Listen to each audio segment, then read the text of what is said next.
This is a Spigen Tough Armor case for the iPhone 13 Pro. This is a 6.1 inch telephone, and I got my gold iPhone 13 Pro here.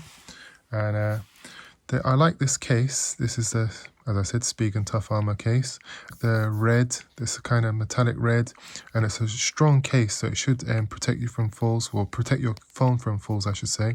And also here, you've got this kind of kickstand, so you can put the kickstand down and watch films and stuff like that. If you want to watch something, place it on the table.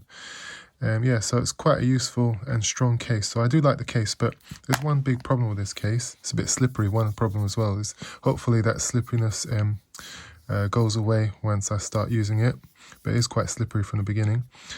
So the main problem I have with this case is this hole here. Now, I understand some people want to show off they've got the Apple telephone or the latest thing and they want to show the colour off as well. But the problem with this hole here is that you can scratch the logo there. So the whole point of having a case is to protect your telephone. And when that hole is there, that's not really protecting the Apple logo at the back, is it?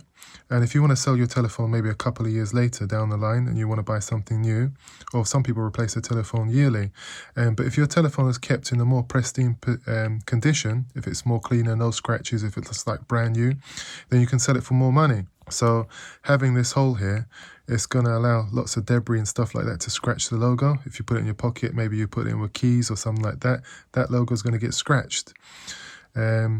So one way to protect it that I've thought of is to get a piece of film like this. This is for an iPhone 7. So what I'm going to do is I'm going to cut this and put it on the back there. And then so that's going to protect my telephone from scratches. And even if you don't put your telephone in with your keys and stuff like that, because I don't do that. I always have my keys in a different pocket from my telephone. But I had an iPhone 7 before, and when it got a bit old, I just took the screen protector off it because I thought it's probably going to be okay. But I noticed some minor scratches in it, even though I didn't put it in with keys.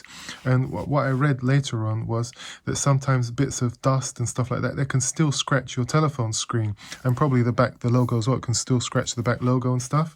So if you want to keep your telephone in good condition and you have one of these cases, or maybe a different case that's got a hole in it like that, best thing to do is just get a old or could get a new one as well, just a screen protector from an old telephone or a new telephone, as I said, and just cut it, put it on the back, and that should keep it, stop it from getting scratched. If Spigen's listening, I recommend what they do with their next telephone case is put a piece of transparent plastic there, and that way it will it will protect the telephone, and so people can see the Apple logo and also the color you bought as well. And it will also protect the telephone from grit and grime and all debris getting in there and scratching the logo. So that's a big improvement they can make. All you need to do is just a bit of transparent plastic there, and it will make such an improvement to this telephone case, which is good but not perfect. As you can see, I cut around the screen protector and stuck it on the back of the telephone. And let me stick the telephone on in the case now. Oops, there it is in the case. So this should protect it from getting scratched and all dirt and stuff like that, messing up the back of your telephone. As I said, I think it would be better if Spigen covered it over, or just put a piece of glass on the back, transparent plastic on the back. Yeah, so I hope you found this video helpful. Thanks for watching, and see you later.